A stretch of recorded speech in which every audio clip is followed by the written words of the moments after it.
Johnson's book, that's a pretty good description of it. Jim Hessler's book on Gettysburg also does it. Read those two things. You'll get a really good idea where you can make your own decision. Well, here's the thing. Why should we give Sickles any leeway? The commander of the Army said he disobeyed orders. He's the one who gave the orders. So he did disobey orders. I don't want to hear this. Whatever. Well, how's that? Then of course, I think several soldiers were heard to say, So here's the thing I don't like. Here's the thing I don't like about the battle when people write about it. Guess who shifted 20,000 reinforcements into Sickles' line? That's what I was saying. Me. That's why I was saying. I don't see why he decided General to support Meade, me. as soon as he learned that Sickles had moved forward, the first thing he did was order the 5th Corps off of Rock Creek and over into this direction. So the 5th Corps was advancing here when a courier arrived from, a messenger from Meade, from Little Round Top, and they were able to get there. So it was Meade that had shifted the reinforcements. It was him that realized that they might be in trouble. Now, of course, they were only able to do that because now the 6th Corps had just arrived after their 32-mile march in, how many hours? 17 hours? And now they had arrived as Army Reserve, and he gave them the liberty to pull the troops out of that area and send them in this direction. But the fact that he sent the 5th Corps before all the fighting started really flies in the face of the idea that Hood's division could have gotten into the Union rear and driven away this huge army away from here very easily. That's not the case. Okay, the 5th Corps is a lot bigger than Hood's division, not to mention that Hood's division would have to deal with some existing troops, and once Sickles' movement was also known, he's also moving substantial portions, most of the 12th Corps over to this side. Some of the 6th Corps eventually fed in and whatnot, so, and he of course feeds some of the 2nd in. So, Meade is very active in doing this. It's not an accident. Oh, why did the Confederates fail to win? No. Why did the Union stop the Confederates? You can ask that question on the 2nd day. You can certainly ask it about Pickett's Charge 2, where Meade is also active in sending, I think, 30,000 soldiers toward the Union center. When you read the official records, everybody is sent to the center. Okay, he's using his interior lines, his Bishop line, very effectively.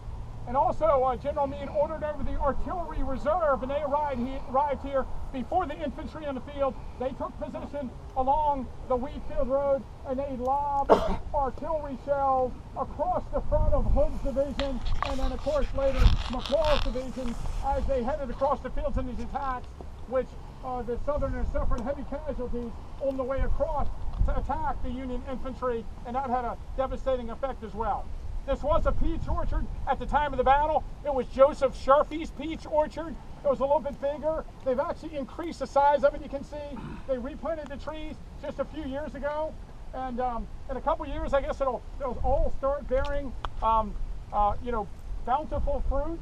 I don't think we've seen much of that yet, but they're pretty young fruit trees. And you could bake a peach pie out of bloody peach orchard peaches, and I used to do it. That was your old peach. And you can put some, you can put some trough rock water into it too. Now, one thing I didn't want to mention, I guess let me just describe it. We're standing here on the battlefield. We look around us, and I got to say, it looks pretty much like it did at the time of the Civil War. We have the tower, but it took a long time to get this way. If you think back to the 1960s, and even a little earlier, there was over there the Battlefield Motel, a big motel complex. There was the Stuckey's restaurant right over there at the intersection of Peach Orchard. There were power lines up and down the road. There were houses along the road. The Lee Meade Inn was just on the other side of the Sharfie farm, a huge motel complex. There were billboards, and there were telephone lines and electric lines up and down this road. And from the 1950s into the 60s, into the 70s, into the 80s, there were still houses, 5 or 6 houses along the road here. When was the last house removed right there? 2011. Who was the organization that did that again? Oh, it was the Civil War Trust. The last two were taken down, and Civil War Trust doesn't do it. People give us money to do it. They support us. So for those of you all who are members of the trust, thank you. I mean, that's what finally opened up the last 2 houses on this attack. Along the Emmitsburg Road, if we count the ones down in the Eisenhower farm, there were 5 motels removed from this road. 55 different properties built. That doesn't account outbuilding. And so, you know, this area looks like it did at the time of the Civil War because it has been reclaimed, not because it's always looked like this. There was huge development that was removed. And one more thing we should say here about Henry Wentz lived there, or I say John Wentz, I'm sorry, was the owner of the Wentz house. There's a foundation over there in the corner, and it was kind of in the corner of the property. And his son, Henry, is in a Confederate artillery unit, had moved to Virginia prior to the outbreak of the war, and he is actually part of E. Porter Alexander's battalion.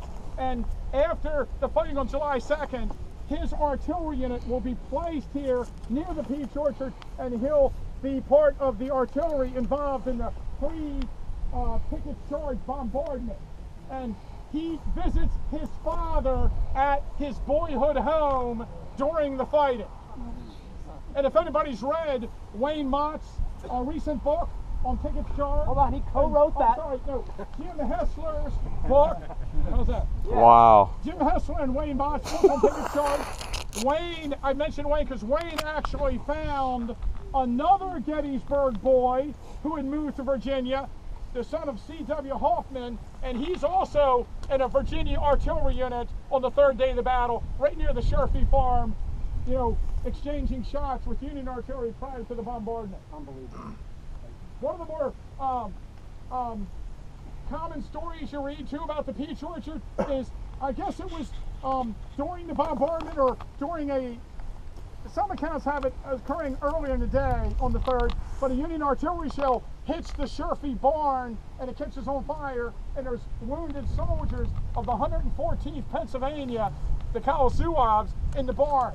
And Confederate artillerymen leave their guns and go over to the barn and drag the wounded out of the barn. But they didn't get them all, and when Joseph Sherfy came back after the battle and started dismantling his barn, there were bodies of Union soldiers in the debris in the burned up barn.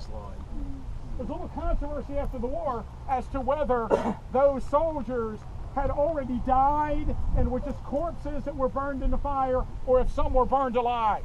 But those bodies were removed to a section in our national cemetery from the debris when the cemetery was dedicated. But of course, you mentioned earlier, after the battle was over, only Northern soldiers were reburied in our cemetery. Many Southerners were buried all around us. And you know what's really interesting? What? If you look at the records of the bodies that were removed from the battlefield and where they were removed from and where they were removed to, you'll learn that the ladies' organizations that were paying the weavers to remove the bodies, they didn't pay them, and the weavers stopped near the end before they completed their operations. Right. And the one area that specifically mentioned that the dead were, of all the areas on the field, this is probably the one in which we have the most success at finding bodies that are still buried on the field.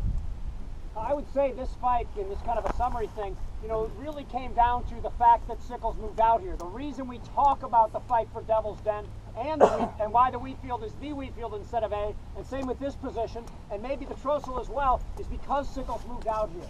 So read those books and look into why Sickles moved out here and whatnot, but stand out here too and see what the advantages are. 360-degree view. That's what he wanted, and Jim Hessler really argued that he gave up a position like this at Chancellorsville and hadn't forgotten it. It's only 2 months later. But also look how close we are to the Confederate line, and then gaze off to the rest of the Union line, like way off in the distance a year. And it in a way comes down to a few things. You know, Dan Sickles lives on longer than any other major general at Gettysburg, and that really helps. It makes you a big arguer when you're arguing against nobody else. And his whole argument was he blunted the attack so that by the time the Southerners reached back there, remember when I said on the Wankert Lane, like a little wave going a little bit more and more and more from the back. But you know, in the same sense, you can understand what Sickles did, okay? And the 3rd Corps will cease to exist beyond much of this year. They suffered 41% casualties Corps-wide here as a result of this movement. And you know, it's because he did that that we talk about all the places practically that we visited today. But were you just going like this? You flexed your hand. Okay. Oh, you know, one thing too, you want me to alienate some more people? So, let's for a middle woman exonerate Sickles why, here's my question, why is it that all of a sudden at 4 o'clock in the afternoon, thousands of Southern soldiers appear on that wooded ridge line without any knowledge of the Northern officer? Because no there was cavalry. a screen of cavalry out there, but Buford, Was tired. he had, his men were exhausted. He was too tired. Their position and go back to Westminster and refit. He was told not to leave until replacement were put in place, and of course Pleasanton dropped the ball on that. That's right. But Buford doesn't live too much longer, so it's hard to. That's right. Yeah. If it wasn't for the movie, people would be agreeing with me. So God bless Dan Sickles. But you know what? Read into this. Does Sickles think Buford's out there somewhere and it was him timing a notice? I don't know. It is 4:25, so we have 3 minutes to get back to our cars way down there. Hold on. I have more to say, but go ahead. There's an account that somebody in the 110th Pennsylvania that it was bring up stragglers from the rear, and at the intersection here of the Millerstown Road with the Emmitsburg Road, he says at the Peach Orchard they ran into a mob of several hundred civilians.